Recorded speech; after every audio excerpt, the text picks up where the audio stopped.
He's never happy. Yep. Cian, Jack, thanks very much. Welcome to In the Chair. The first time we've had you two guys here. We're delighted to have you. We're going out live on Irish Rugby on Facebook. So, start with you, Cian. Talk to us a little bit. Last week you had a down week, a rest week, no match last weekend. Is that a nice kind of rest to get in the middle of the Six Nations? It is, yeah, for the body. For the mind, you want to kind of be able to keep ticking over and playing games, but this is pretty attritional competition, so it's nice to get the chance to rest up a bit. And Jack, you went outside of the normal confines of Carton last week. You had a sort of a 2-day camp in Athlone with an open session in Dewberry Park. How was that? It's fantastic, yeah. It was a mix of weather. It was sunny when we got there. It was raining when we were halfway through the session, and towards the end of the session it was sleet. So we got a good mix of weather, and we got a good hit out against the under-20s, which was great. How was that? I mean, I always think, like, every time we watch that, there's somebody from the under-20s is always maybe trying to make a name for himself or have a little cut or show what he can do. Was there any of that little bit of niggle? Not this one. Full carries through the line now. Yeah, but there's been a few kind of closed sessions with the under-20s where there's been mass brawls, but we're kind of told to tone it down a little bit, which you can't be baiting the head off lads in front of the children. Shoulders were kept on safety. Yeah, exactly.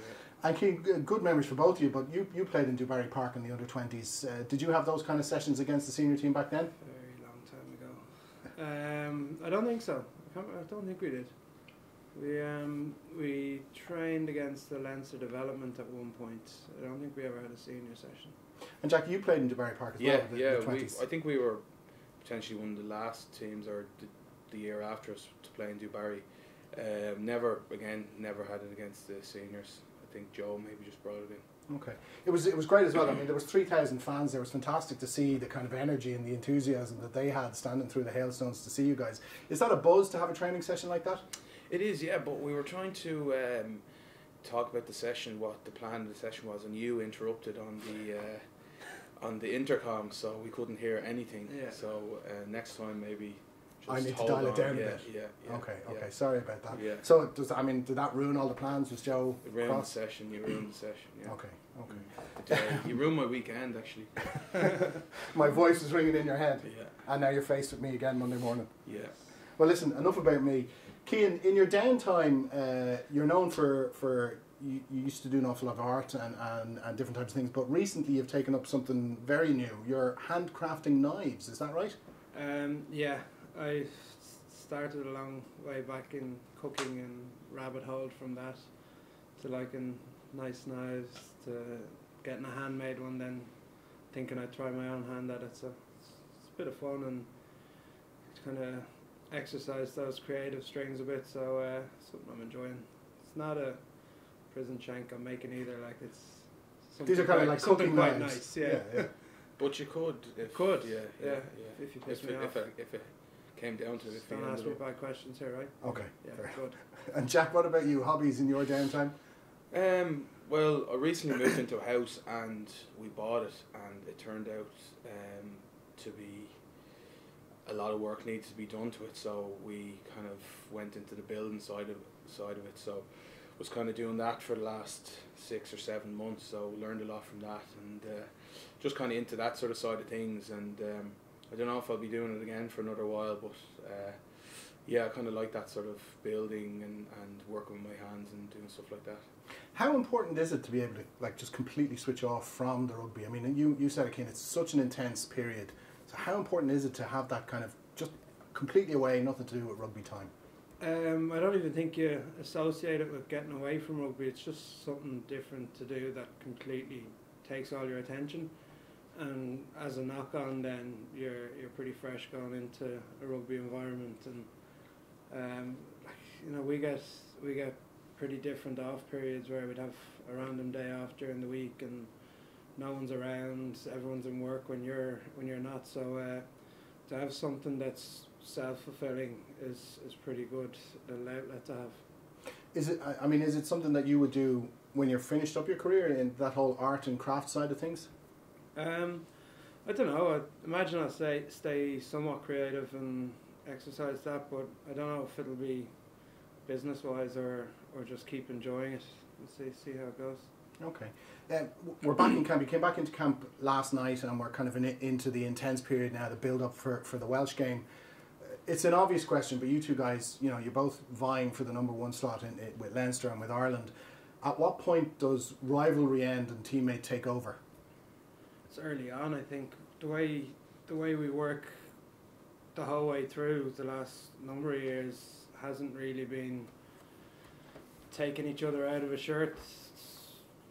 My side of it, and you know Jack well enough, it's we do whatever we can to put ourselves in the best place to get into that jersey, and if the other lad does his side of it better, he's in a better position, so it keeps a good way of working together. And a lot of the time, you know, when the other guy is playing better than you as well, so you can understand that if they're selected ahead of you. And I think for us being at Leinster and in here, it's pushing the both of us to raise the bar, and when we finish, other guys will come in and we'll have raised the bar for them, hopefully. So yeah, it's a positive way to look at it. You can't, the way it is now, we need all 23, so it's if one of us isn't picked, it's putting all your energy into preparing that guy and then being ready when you come on.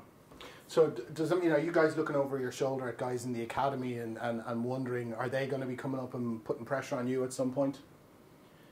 You can't really, you can appreciate lads that are doing well and stuff, but you can't look on your heels too much. You know, you got to work with the squad that's going for that game and treat it week in, week out. If another lad gets called up and into play, you got to bring them up to that level and get them up on the moves and stuff. So it's very here and now. It's kind of the way everything operates. Jack, you said something interesting there about you sometimes get a sense that the other guy might be going better than you, or you might be going better than him in training. How does that manifest itself? Is it just that, you know, is it in a scrummaging session? Is it just how the person is doing, you know, around the pitch? It's general around the pitch, how they're scrummaging. So much to it. Yeah, as you know, there's so many facets to a game of rugby, and you see somebody going well, you're sort of, you know they're going well. It's just we're experienced enough now to you see it, and it's just you can appreciate that they've worked hard to get into that position, you know. Yeah, I think you hit the nail on the head there, Cian. There's so much to it. I mean, as a youngster I played and I was a prop and it was getting the scrum and push. There was no need for me to appreciate what was going on or defensive lines or anything like that. There's just so much more information now for every player on the pitch to take in, isn't there? Yeah, I think that's where the skill of it comes in. You can churn out big lads or fast lads or whatever, but it's having that natural side and then being able to deal with the stresses of the game environment and then being able to execute the plays and be in the right position, and that needs teaching up. It's rare enough someone's going to come in and have all of that straight away, so you gotta have that constantly through your season and then season on season. It has to be backed up. And in terms of teaching, I mean, you learned from guys previously ahead of you in that position. Is that what you mean? And then other guys are learning from you all the time as well? Definitely scrum time, and then you get a couple of lads who you'll see that kind of break the mold, that take it fully around the pitch, and you see the way Tiger's doing it now. He's reshaping what's expected. So lads are going to look at him now and be right. That's what I need to be able to do to be a tight head. So you don't just push and lift, you got to be able to do that and then bring the next part of the game up to the next level. Okay, so an awful lot in it, but the very basics for you is back in the scrum. I mean, is that still, do you still relish that physical confrontation in the scrum, even in scrummaging practice, you know, is that still an important part of the training mix?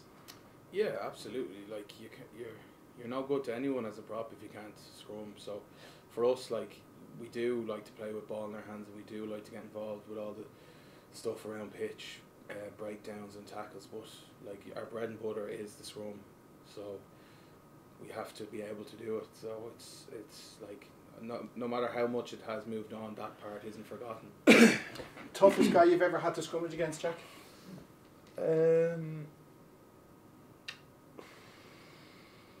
Probably Castro Giovanni or someone like that. Owen Frank's been quite good as well. He's quite square and strong. And you, Cian? Probably Johnny Afoa. He's a tricky operator. Tough nugget to get around him. Yeah. Well, gents, listen, thanks very much for joining us today. You said that tight furlong is kind of changing how people look at tight heads. For us, you two guys are certainly changing how people look at loose heads. So we really appreciate you taking time out to join us this week, and good luck against Wales on Saturday. Thank you. Thanks.